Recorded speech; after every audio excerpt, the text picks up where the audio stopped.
러허, 열하 피서산장의 한풍제는 원명원이 약탈당하고 불탔다는 소식을 듣고 몸져 눕는다.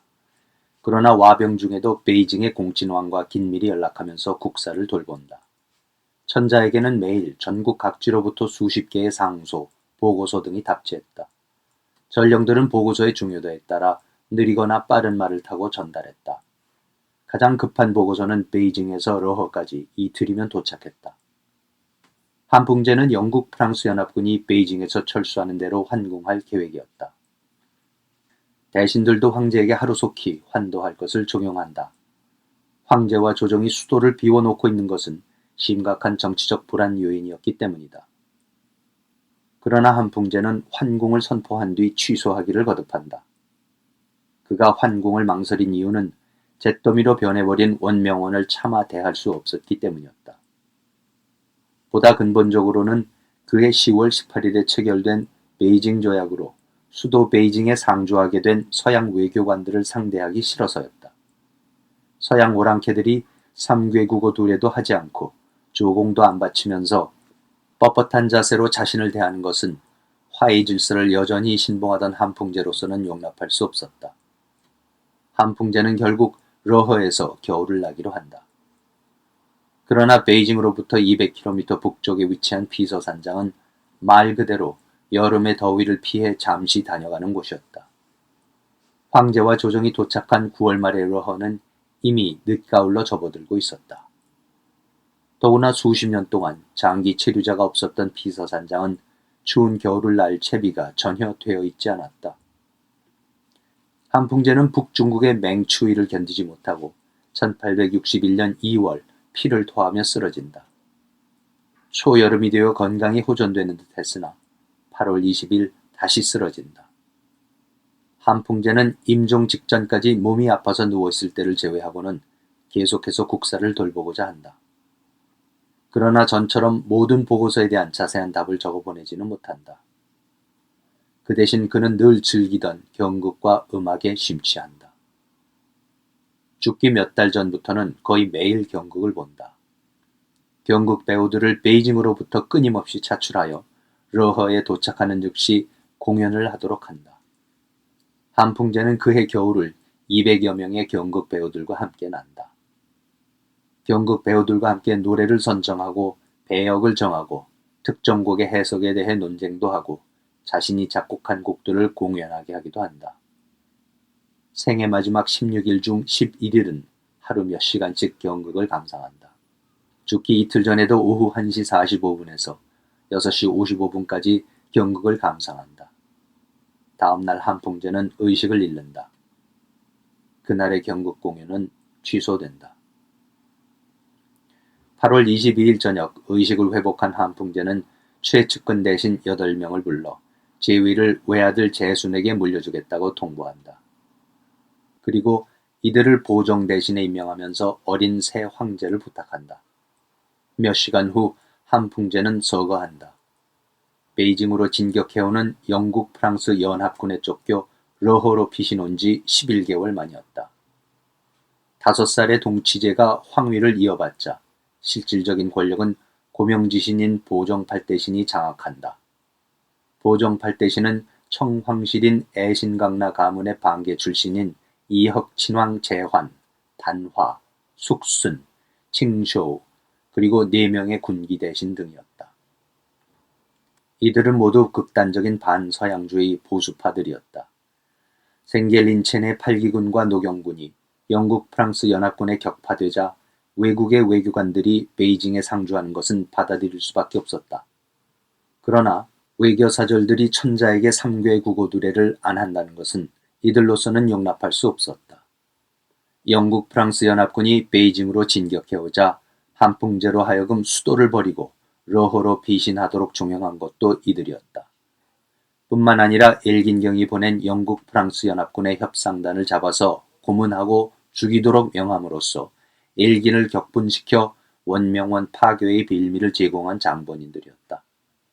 이들이 권력을 잡고 있는 한 도광제와 한풍제로 이어진 청의 극단적인 반외세 반서구 정책은 지속될 것이 분명했다.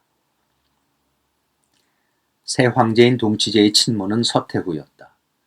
영민할 뿐만 아니라 강철 같은 의지를 소유하고 있었고 필요할 때는 무자비했던 서태후는 청의 역사상 유일하게 권력의 최정점에 오른 여인이었다. 서태후의 아버지 예허나라 후이정은 만주의 명문인 예허나라 부족 출신으로 팔기군 양남기인이었지만 평범한 관료였다. 1850년 도광제의 뒤를 이어 황위에 오른 한풍제는 이듬해 후궁들을 간택한다. 청황제 후궁은 만주족이나 몽골족이어야 했다. 1851년 후궁으로 간택되어 입궐한 서태후는 1856년 왕자를 순산함으로써 황제의 총애를 받기 시작한다. 또 서태후는 당시 만주족 출신 여인으로는 보기 드물게 글을 읽을 줄 알았다. 그런 그에게 한풍제는 상소문들을 보여주면서 함께 정사를 논하기도 했다. 1860년 영국 프랑스 연합군이 베이징으로 진격해오자 서태후는 한풍제와 함께 열하의 피서궁으로 피신한다. 그러나 서태후는 비록 아들이 황제가 되었지만 아무런 실권이 없었다. 후궁이었기에 공식적으로는 황제의 모후도 아니었다. 동치제의 모후는 한풍제의 황후였던 효정현 황후였다. 동치제 즉위 후 효정현 황후에게는 자안 황태후라는 존호가 내려지지만 서태후는 아무런 존호도 받지 못한다. 동치제가 부황 한풍제에게 이별을 고하는 마지막 예식에도 서태후는 참석하지 못한다. 서태후가 자신에게도 황태후의 존호를 내려줄 것을 자안 황태후에게 요구하자 원래 친했던 둘 사이는 갈라진다. 그러나 1662년 강희제가 보위에 오를 때 그의 친모였던 후궁 동학씨에게 효혼단경 황후라는 황태후의 존호를 내림으로써 동시에 두 명의 황태후가 존재했던 전례를 따라 서태후 역시 태후의 존호를 받을 수 있게 된다. 1861년 8월 22일 보종 대신들은 서태후에게 자희태후라는 존호를 내린다. 그리고 두 태후를 구별하기 위하여 거처가 자금성의 동쪽에 있었던 자안태후는 동태후, 서쪽에 있었던 자희태후는 서태후로 불린다. 태후 존호를 받을 당시 26세였던 서태후와 25세였던 동태후는 서로 화해한 후 평생을 협력하면서 정치적 동지로 지낸다.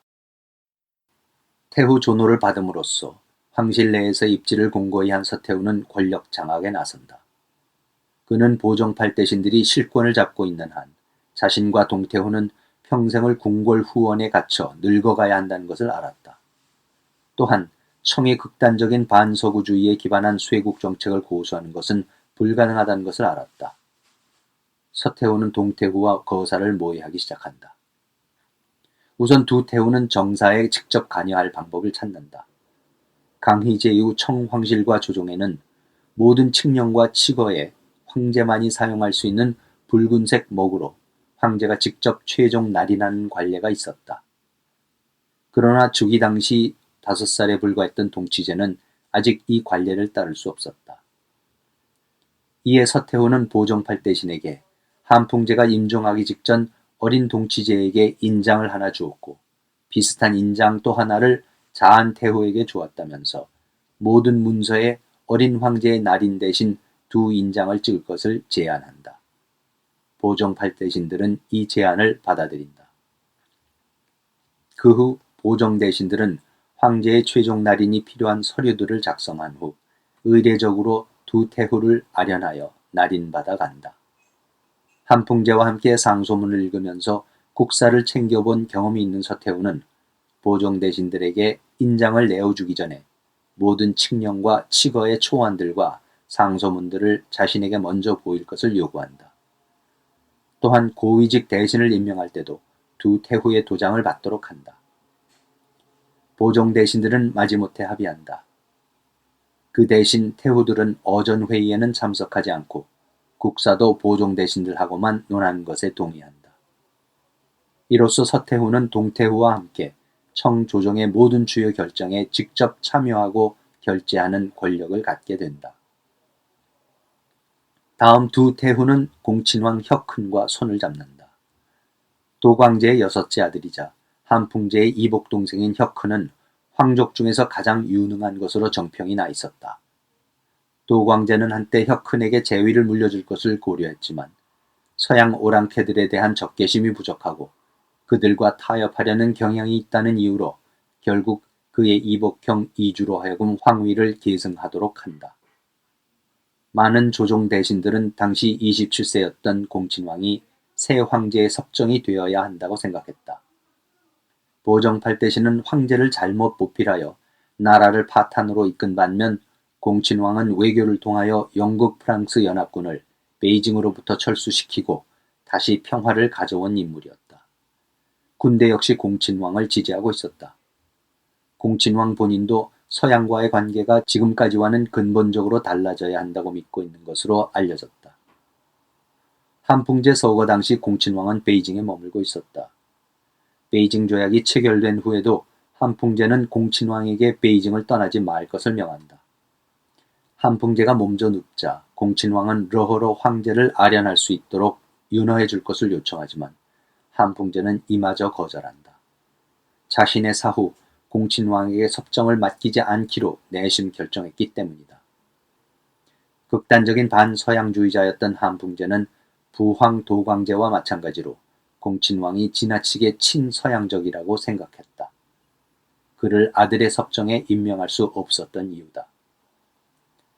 한풍제가 서거하자 서태후는 곧바로 보종대신들로 하여금 공친왕을 러허로 불러 선황제를 문상케 하는 칙령을 내리게 한다. 공친왕이 열하에 도착하여 문상을 마치자 두 태후는 곧바로 공친왕을 부른다. 대신들은 시동생이 상을 당한 형수를 만나는 것은 금지되어 있다며 극구 반대하지만 두 태후는 거듭 내관을 보내 공친왕을 부른다. 공친왕은 보종 대신들과 함께 가겠다고 하지만 두 황후는 단호히 거절하고 공친왕만 혼자 올 것을 명한다. 공친왕은 결국 두 태후를 만난다. 첫 만남에서 서태후와 동태후가 공친왕에게 궁정 쿠데타를 일으킬 것을 종용하지는 않은 것으로 보인다. 그러나 조종을 보종팔 대신에게 맡겨서는 안 되며 자신들이 국사에 직접 참여할 수 있는 방안을 함께 논의한 것으로 보인다. 이들의 만남은 2시간 동안 계속되었다. 공친왕은 만남이 길어진 이유가 두 태후들이 서양 오랑캐들을 무서워하여 환도하는 것을 겁내 설득하느라 시간이 오래 걸렸다고 둘러댄다. 두 태후와의 만남 직후 공친왕은 베이징의 휘하에게 두 태후로 하여금 수렴청정을 하도록 건의하는 상소를 올리도록 한다. 이 상소가 러허에 도착하기 전 공친왕은 베이징으로 떠난다. 그러나 러허를 떠나기 전 두 태후들을 다시 한번 만나 상소가 보종 대신들에 의해서 거부될 경우 어떻게 할 것인지를 논의한다. 보종 대신들이 태후들의 수렴 청정을 반대할 것은 자명한 일이었다. 공친왕은 필요하다면 무력으로 보종 대신을 제거할 수도 있지만 그러기 위해서는 명분이 필요하다고 한다. 그러나 쿠데타가 성공했을 경우 공친왕이 무슨 역할을 맡게 될 것인지에 대해서는 아무런 논의가 없었던 것으로 봐서 공친왕은 이때까지만 해도 두 태후가 실제로 쿠데타를 일으킬 것이라고는 생각하지 않았던 것 같다. 공친왕이 러허를 떠난 지 3일 뒤인 9월 14일 도찰원이 올린 상소가 러허에 도착한다. 예상대로 보종 대신들은 청 역사에 태후들이 수렴 청정한 전례가 없다며 이 제안을 거부한다. 그러자 서태후는 동태후와 함께 섭정들을 부른다. 두 태후는 어린 황제를 품에 안은 채 보종 대신들과 상소에 대한 논쟁을 벌인다. 논쟁이 점차 격렬해지자 보종 대신들은 흥분하면서 자신들은 두 여인들의 영을 받들 이유가 없다며 두 태후를 힐난한다. 보종 대신들이 목소리를 높이자 어린 황제는 겁을 먹고 울기 시작하면서 오줌을 싼다. 격론 끝에 서태후는 섭정들의 판단을 받아들이는 듯한 자세를 취한다. 상소는 결국 황제의 이름으로 공식적으로 거부된다. 논쟁 직후 서태후는 자신의 손으로 황제 명의의 칙령을 쓴다. 보종 대신들이 어전에서 소리를 지르고 불선하게 굴어 어린 황제가 놀랐다는 내용이었다. 서태후는 자신이 초안한 칙령을 문장이 뛰어났던 순친왕 혁현에게 보내 수정해 줄 것을 요청한다. 당시 20세였던 혁현은 도광제의 7번째 아들로 한풍제와 공친왕의 이복 동생이었고 그의 부인은 서태후의 친동생이었다. 그는 영국 프랑스 연합군이 베이징으로 진격해 올 당시 한풍제가 열하로 피신하는 것에 극구 반대하면서 끝까지 싸울 것을 종용하였고 자신에게 군대만 주면 끝까지 항전하겠다고 하였지만 한풍제는 이를 허락하지 않았었다. 그 후 혁현은 한풍제의 측근들이 황제를 잘못 보필하고 있다면서 이들을 제거할 기회를 누리고 있던 참이었다. 내관을 통해서 서태후의 칙령 초안을 전달받은 순친왕은 바로 다음 날 유려한 문장으로 칙령을 수정하고 보정 대신들을 즉각 해임한다는 내용을 추가하여 서태후에게 돌려보낸다. 동봉한 편지에는 서태후가 움직이는 것이 나라의 홍복이며 자신은 무슨 일이 있더라도 서태후를 지지할 것을 약속한다는 내용도 담는다. 칙령은 동태후의 옷, 안감 속에 꿰매어 넣는다. 거사는 공친왕이 있는 베이징에 도착한 후 하기로 한다. 쿠데타 준비를 마친 서태후는 환도를 위한 채비를 한다. 한풍제의 상여는 10월 26일 러허의 피서산장을 출발하고 새 황제의 즉위식은 11월 11일 베이징에서 거행하기로 한다. 관건은 두 태후가 선 황제의 상여보다 먼저 베이징에 도착하여 공친왕과 구체적으로 거사를 준비한 후 상여와 보정 대신들을 맞이하는 것이었다. 순친왕은 어린 황제가 한풍제의 상의와 함께 가기보다는 지름길로 먼저 베이징에 가도록 해야 한다면서 보정 대신들을 설득한다. 모두 어린 황제가 베이징까지의 긴 여정을 천천히 움직이는 상여와 함께 한다는 것은 무리라는 점에 동의하고 보정 대신 중 4명은 상여와 함께, 나머지 4명은 어린 황제와 두 태후와 함께 환도하기로 한다. 동치제의 어가는 길을 재촉하여 러허를 출발한 지 6일 만인 11월 1일 상여보다 4일 먼저 베이징에 도착한다.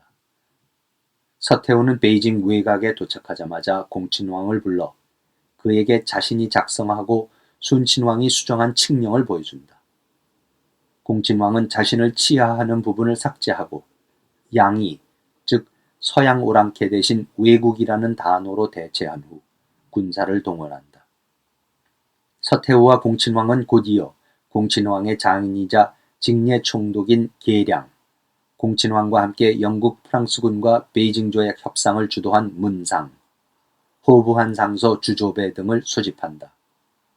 그리고 이들에게 칙령을 보여주면서 보정 대신들이 어린 황제를 능멸하였음을 눈물로 호소한다.